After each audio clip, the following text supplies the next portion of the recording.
Amados irmãos, queridos amigos, amadas irmãs e amigas em Jesus Cristo, tudo bem com vocês? Que a graça maravilhosa de Jesus Cristo, o grande amor de Deus e a doce comunhão do Espírito Santo esteja com você, esteja em você e com toda a tua família. Muito obrigado porque você tem assistido às minhas mensagens. Muito obrigado porque você tem compartilhado, muito obrigado porque você se inscreveu no canal, muito obrigado porque você assistiu o vídeo até o final. Amados, não esquece, compartilha essa mensagem com teus amigos e nas tuas redes sociais.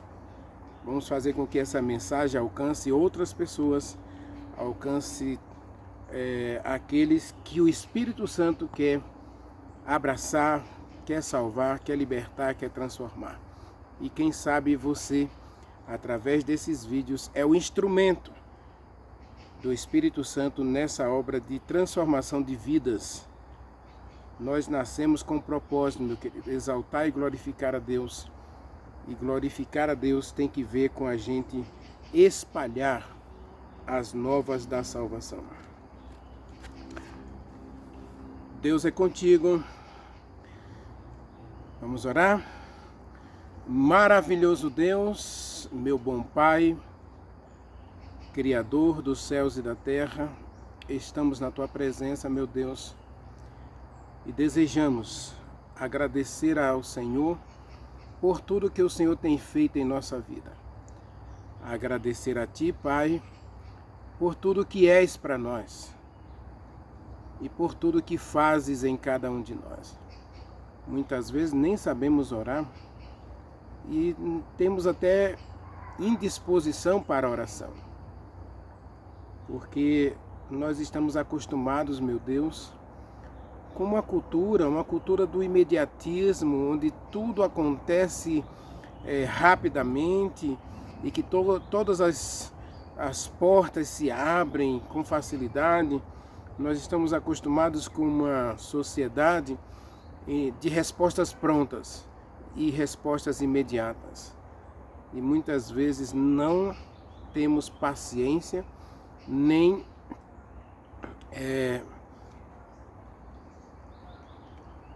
autodomínio sobre as nossas ações, e também por isso cremos e até buscamos que o Senhor faça o que a gente quer ao nosso tempo e ao nosso contento.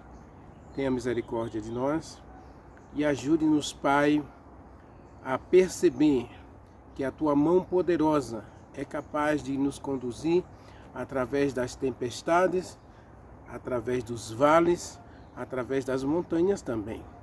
Portanto, meu Deus, toma-nos para sermos Teus agora e fala conosco. Toque em cada um de nós com a Tua destra poderosa. Cura a gente em todos os sentidos, sentido físico, emocional, social e espiritual. Que o Espírito Santo realize um grande milagre em cada um de nós. Que Ele complete a obra de aperfeiçoamento de cada um de nós, para que possamos refletir o Teu caráter, refletir a Tua personalidade, meu Deus. Fala conosco agora que vamos abrir a Tua palavra.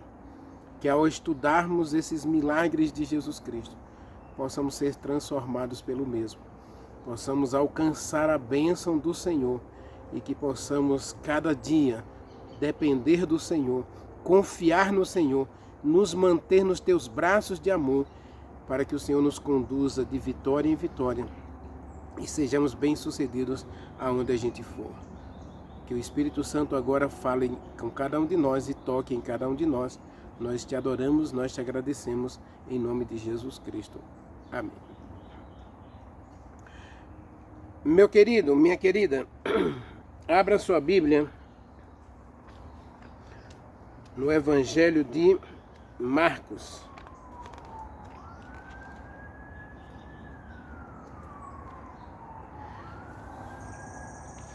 Evangelho de Marcos, capítulo 2. Vamos ler um pouquinho esse texto aí, a partir do versículo 1 até o versículo 12. Está escrito: depois entrou Jesus Cristo de novo em Cafarnaum e correu que ele estava em casa. Muitos afluíram para ali, tantos que nem mesmo junto à porta achavam lugar, e anunciava-lhes a palavra. Alguns foram ter com ele, conduzindo um paralítico, levado por 4 homens, e não podendo aproximar-se dele por causa da multidão, descobriram o eirado, e pondo no ponto correspondente em que Jesus Cristo estava, fazendo uma abertura, baixaram no leito em que jazia. Vendo Jesus a fé que tinha aqueles 4 homens, disse ao paralítico: Filho, os teus pecados estão perdoados. Mas alguns escribas que estavam ali, assentados com ele, arrazoavam em si mesmos, dizendo: Por que ele fala deste modo? Isto é blasfêmia. Quem pode perdoar pecados, senão um só, que é Deus? Jesus Cristo, lendo seus pensamentos, afirmou: Por que vocês estão arrazoando no coração de vocês? Por que estão questionando as minhas palavras? Qual é mais fácil, dizer ao paralítico: Perdoados estão os teus pecados, ou levante-se e ande, toma o teu leito e vá para a sua casa? Ora, para que vocês saibam que o Filho do Homem tem autoridade para perdoar pecados, disse ao paralítico: Eu te mando, levante-se, tome sua cama e vá para a sua casa. Então ele se levantou, no mesmo instante, tomando a sua cama, retirou-se à vista de todos, pondo-se a ponto de todos ficarem admirados, dizendo: Hoje vimos maravilhas entre nós. Hoje vimos milagres.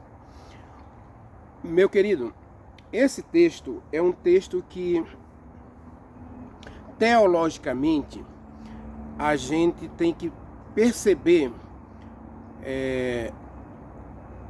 o contexto.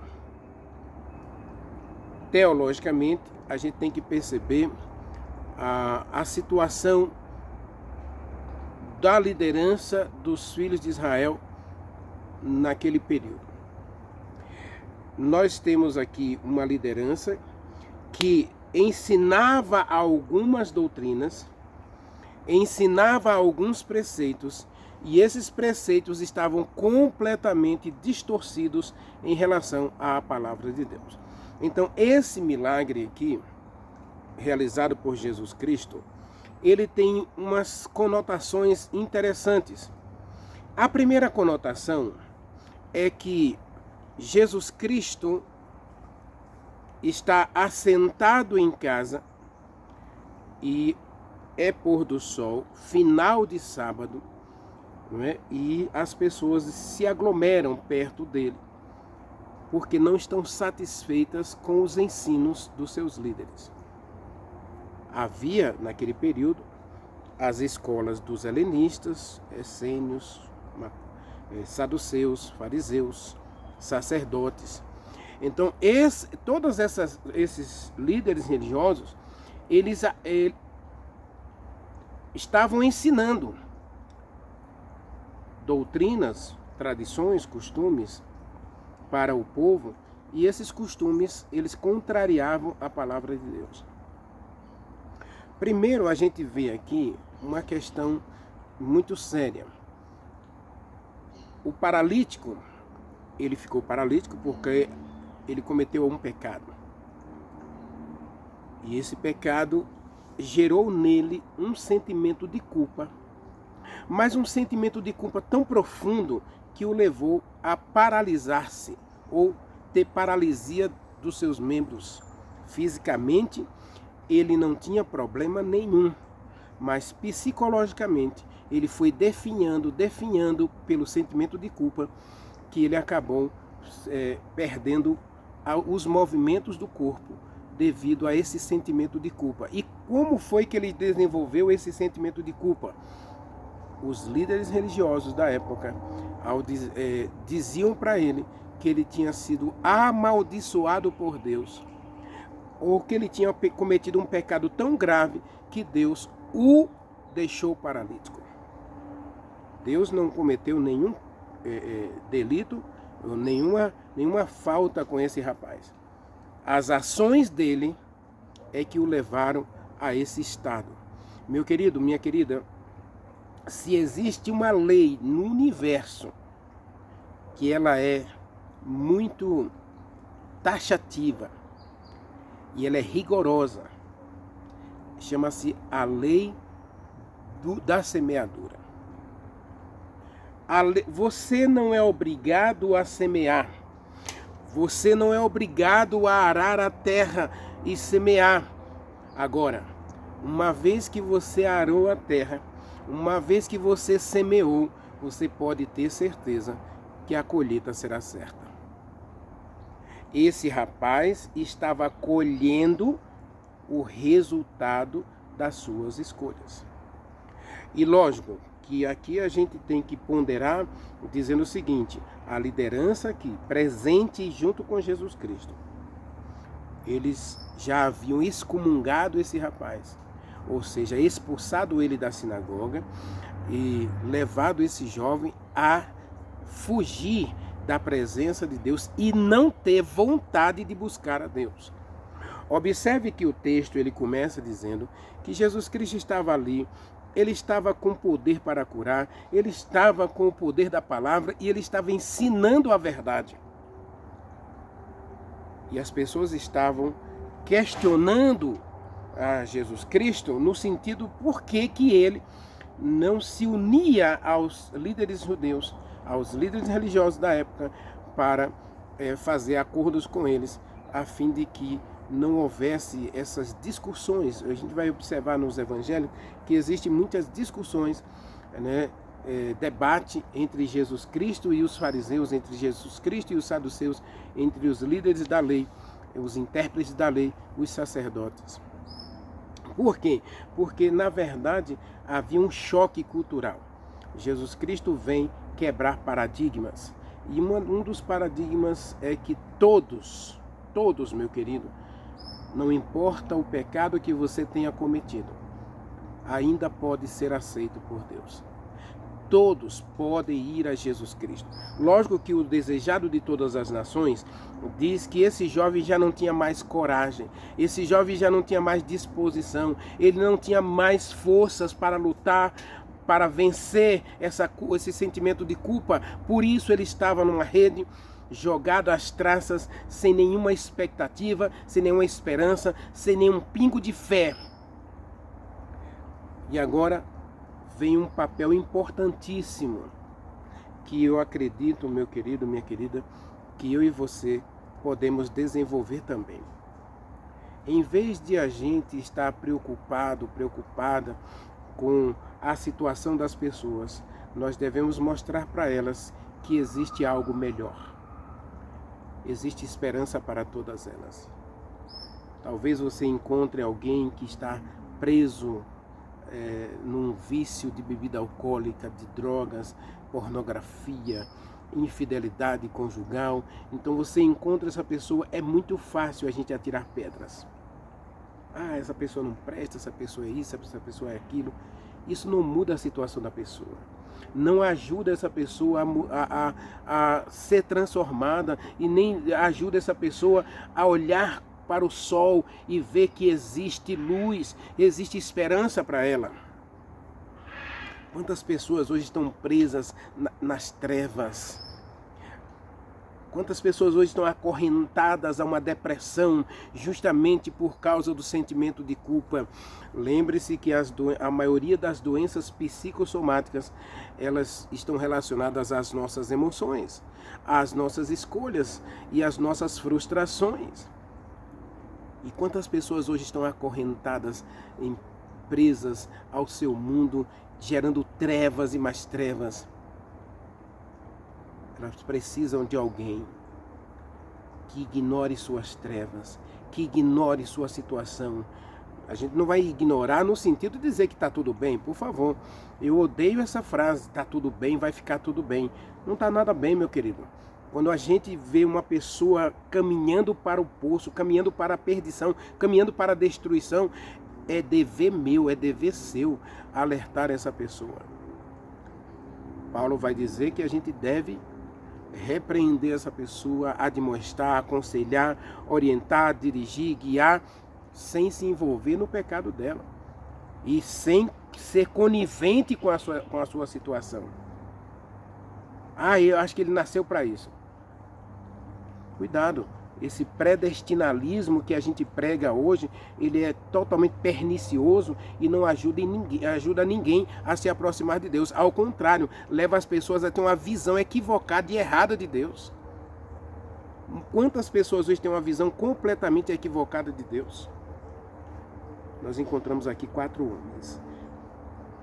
A fé apresentada aqui não é do paralítico. A fé no milagre, a fé na transformação, a fé na cura é daqueles 4 homens.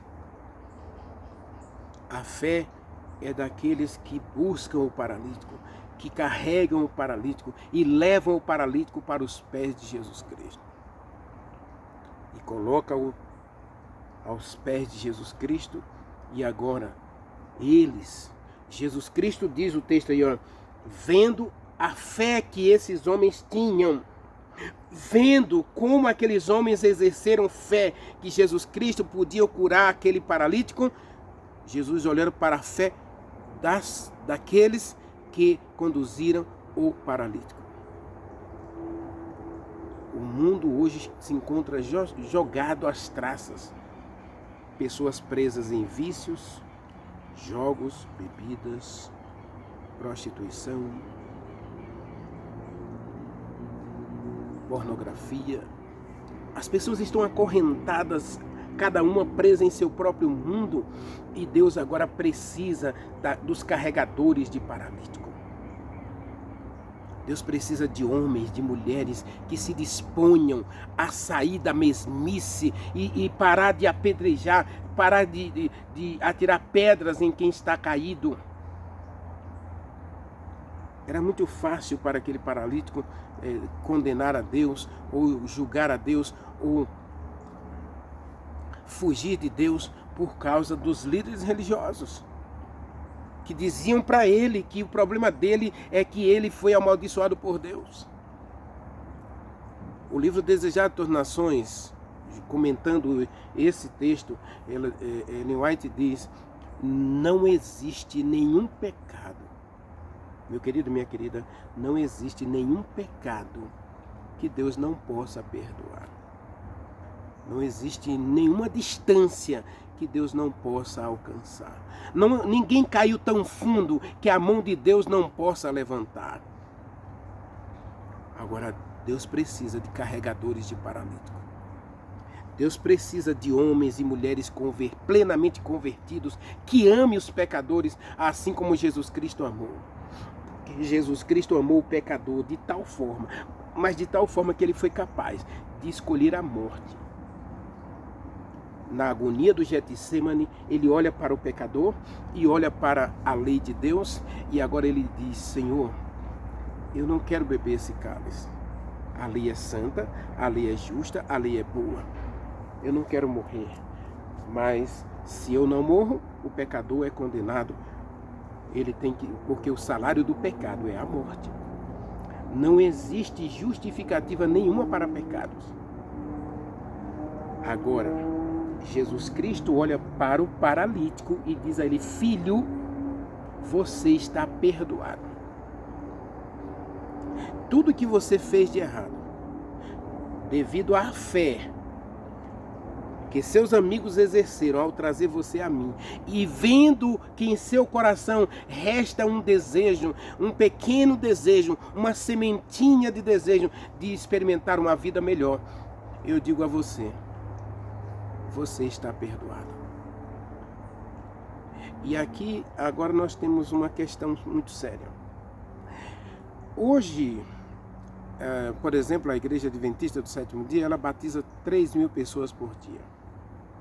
Meu querido, eu tenho assim, uma leve tristeza ao ver que 7 de cada 10 pessoas que estão sendo batizadas hoje, elas não permanecem na igreja.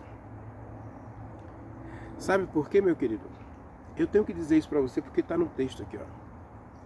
Sentados ao lado de Jesus Cristo estavam homens. Homens que, em vez de serem lâmpadas, em vez de serem carregadores de paralíticos, em vez de serem bênção para os outros, estavam ali simplesmente para apontar os defeitos dos outros. Estavam ali para dizer que Deus não podia curar aquele homem, que aquele homem não era digno do perdão. E ainda questionar a autoridade de Jesus Cristo. Eu não vou nem trabalhar muito essa questão aqui da autoridade de Jesus Cristo, porque Jesus Cristo vai quebrar esse paradigma justamente nesse ponto.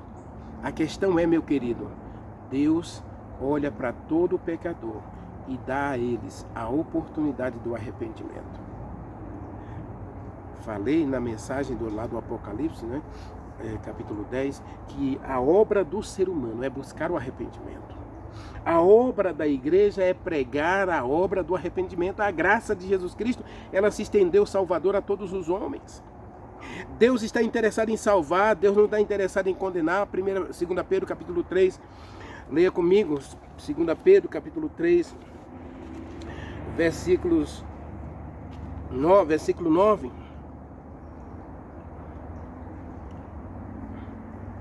2 Pedro 3, 9. Olha o que está escrito, meu querido.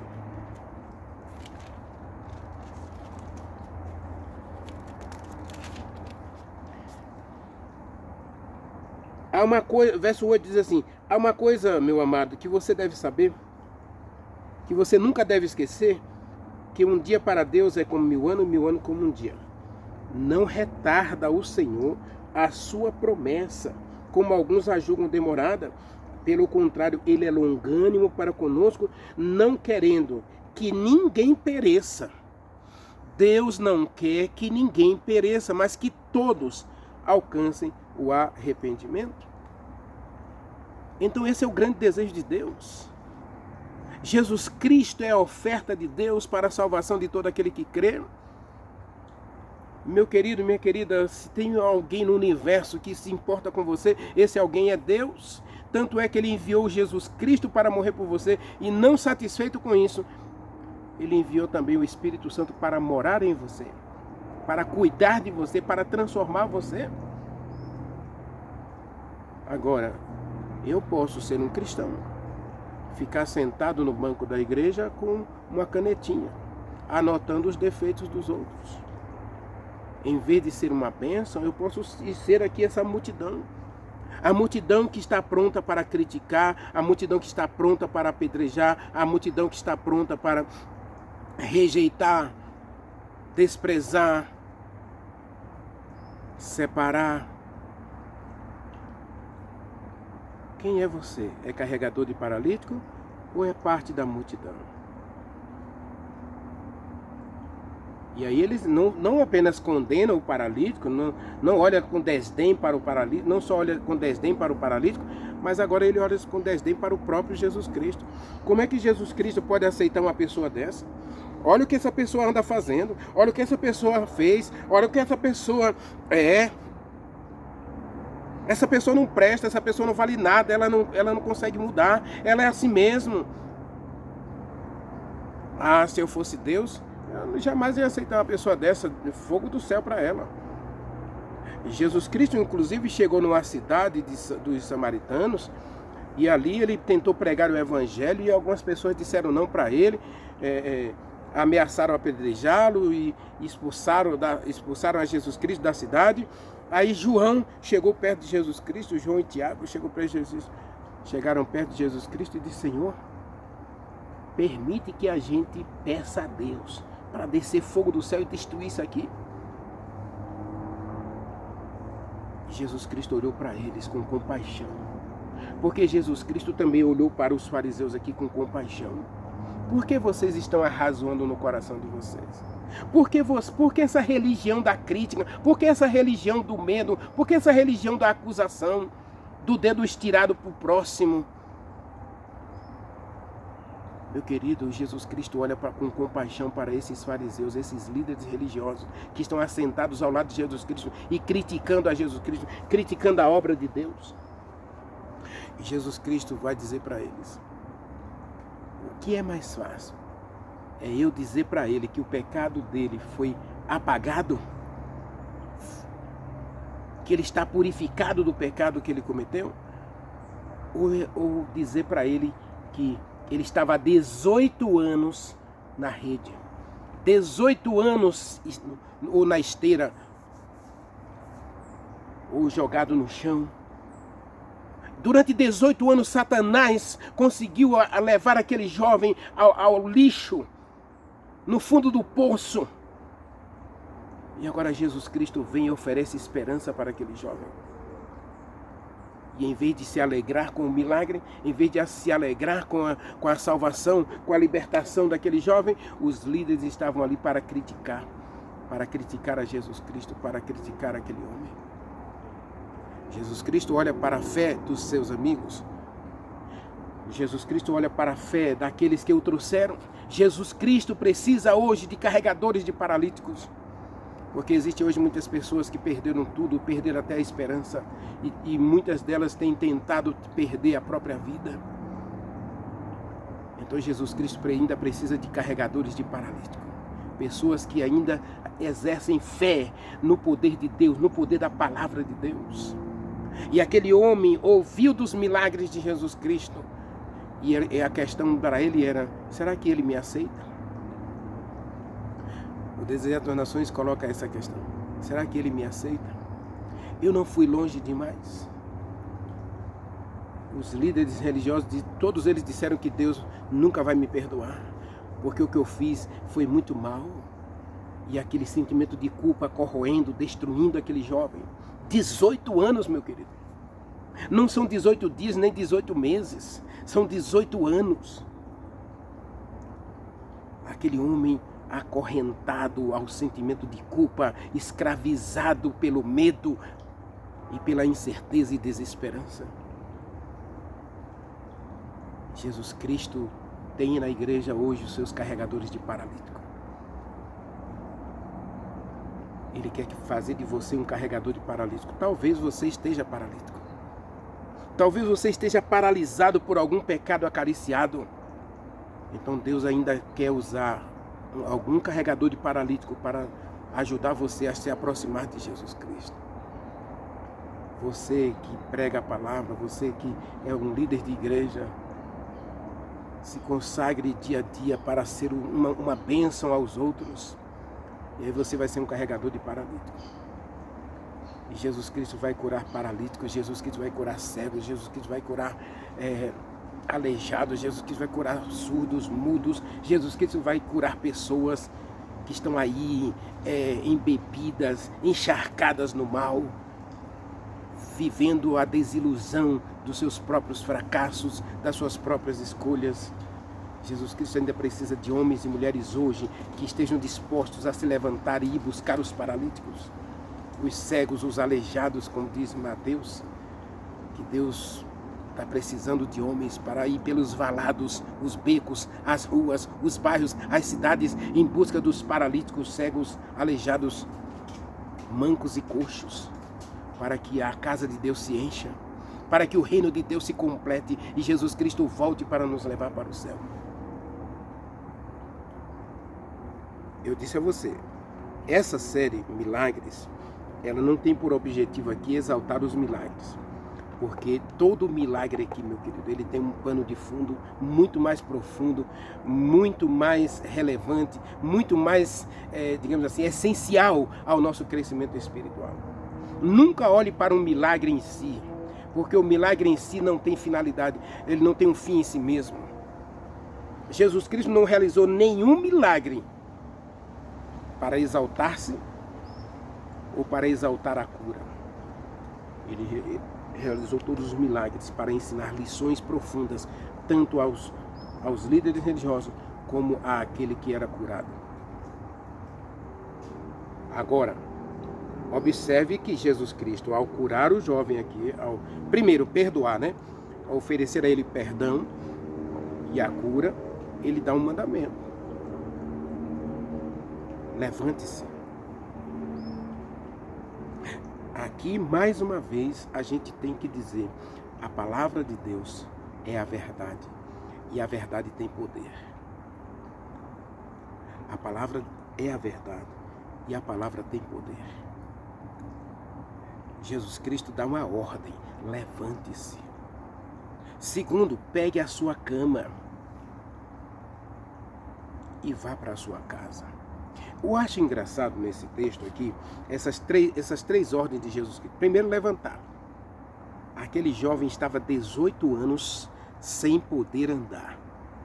18 anos sendo carregado de um lugar para outro, sendo um fardo a si mesmo e aos outros. E agora, diante de Jesus Cristo, diante de uma multidão, Jesus Cristo disse, você pode levantar, você pode andar. Porque, diz o Desejo das Nações, a paralisia daquele jovem estava na sua cabeça. Era uma paralisia psicológica. Puro sentimento de culpa.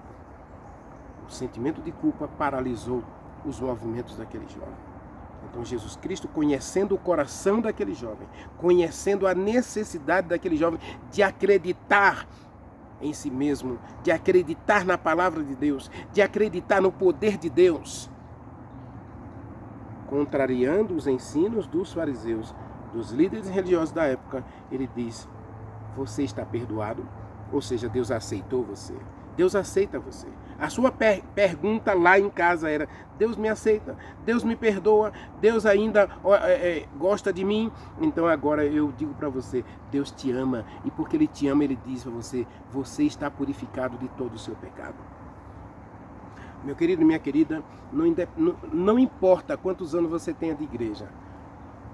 Eu conheci um homem em Belém, que ele tinha mais de 50 anos de igreja. Ou seja, ele nasceu num berço cristão. Na época ele tinha 58 anos de idade e ele foi batizado aos 8 anos de idade. Então ele se considerava adventista há 50 anos. E aquele homem caiu num pecado terrível. Infidelidade conjugal e prostituição de menores. Meu querido, ao conversar com aquele homem, ele diz, eu fui longe demais. Não tem mais solução para mim. E ele disse, eu estou indo para o inferno e quero ir de Cadillac. No caso, né, pelo fato de manter relações com meninas adolescentes. Meu querido, ao conversar com aquele homem, eu usei esse texto aqui do paralítico. Não existe nenhuma situação que Deus não possa curar. Não existe nenhum pecado que Deus não possa perdoar. A menos que você não confesse. A menos que você não deseje ser libertado desse pecado. Eu conheço algumas pessoas que fumam, que bebem, que usam entorpecentes, né? Usam algum tipo de droga. E eles dizem para mim, Renivaldo, eu não consigo parar. Quando você diz assim, eu não consigo parar, você tem dois sentimentos. O primeiro sentimento é, eu não quero parar. Eu gosto do que eu faço. O segundo sentimento é, eu até desejo parar. Eu até quero parar, mas não tenho forças. E quando Deus vê o nosso coração, quando Ele examina o nosso coração, como diz o Salmo 32, que Deus examina o nosso coração. Quando Deus examina a gente, Ele vai ver o seu querer. Se você quer ser curado ou se você quer continuar naquilo que está destruindo você. Deus conhece esses dois sentimentos. Eu gosto disso, não quero parar. Eu vejo algumas pessoas que usam drogas ou bebida alcoólica. Assim, eu não vejo nada de errado nisso. Quando você diz que não vê nada de errado no que você está fazendo, é porque você está dizendo para Deus que você gosta daquilo e que aquilo não é um problema para você. Não é um problema para você. Embora sua família está sendo destruída, seus filhos, seu emprego, sua vida, sua autorrealização, está tudo sendo destruído. O paralítico, Jesus Cristo disse, levante-se. Então, para mim, para você, não importa o pecado que você tenha acariciado, não importa o vício que você tenha alimentado, Deus diz para você, filho, levante-se. Levante-se. Comece de novo. A mulher adúltera na porta do templo, Jesus Cristo disse, vai, não peque mais. A mulher samaritana, Jesus Cristo disse, vá chamar seu marido. Ela disse, não tenho marido. Jesus Cristo diz, você já teve 5 maridos e o que você tem hoje não é seu marido. Então Jesus Cristo pede para você se levantar, tomar uma atitude, agir, buscar, querer, e a vitória será sua.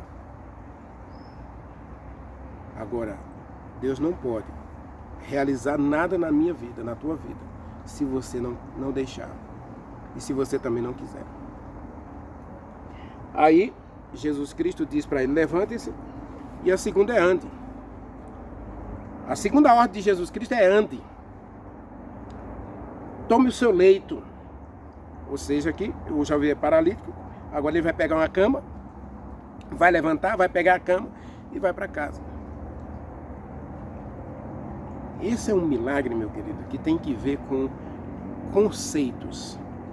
Como eu disse, teologicamente, a gente tem que observar o período. O período era que os líderes religiosos estavam ensinando coisas que levavam as pessoas a duvidar de Deus e se afastar de Deus, em vez de se aproximar de Deus e buscar a Deus. Deus tem hoje, em todo o segmento religioso cristão, os carregadores de paralíticos e os líderes, aqueles que estão mais dispostos a condenar, apedrejar, rejeitar, desprezar, não buscar. Eu não sei de que grupo você faz parte, mas a verdade é que aquele jovem foi para casa feliz, porque lá ele tinha 4 amigos carregadores de paralítico. Você pode hoje ter certeza que Deus vai enviar carregadores de paralítico para encontrar você, porque Deus te ama. Lógico que ao chegar perto de Jesus Cristo, você vai ter gente olhando para você atravessado, gente insatisfeita, gente achando que você não é digno, e você não é digno mesmo, eu não sou digno mesmo, mas Jesus Cristo nos dá o poder, Jesus Cristo nos dá a vitória, mesmo a gente não sendo dignos, porque Ele nos ama e deu a vida por cada um de nós. O paralítico foi curado. E aqui eu quero dizer que não só o paralítico foi curado. O coração da multidão começa a ser amolecido, começa a ser transformado, não pelo milagre em si, mas pelo poder da palavra de Jesus Cristo. O poder aqui não está no milagre, meu querido. O poder está na palavra. Porque aquele homem não ficou curado como uma coisa em si mesma. O milagre aqui não é para o paralítico somente, o milagre aqui é para toda a multidão que está ali questionando a autoridade de Jesus Cristo, duvidando do poder de Deus e da palavra de Deus. Jesus Cristo vai confrontar em Marcos capítulo 7, Jesus Cristo vai confrontar a palavra de Deus contra a palavra humana. Há um conflito de interesses. Quem vai prevalecer em teu coração, a palavra de Deus ou a palavra humana? Meu querido, eu e você precisamos entender de uma vez por todas. O milagre em si, ele não tem um objetivo concreto. Agora, a transformação do paralítico e a transformação da multidão era o verdadeiro objetivo desse milagre. O milagre, ele só se realiza porque tem uma finalidade. A finalidade é levar as pessoas a crer na palavra e crer no poder da palavra de Deus.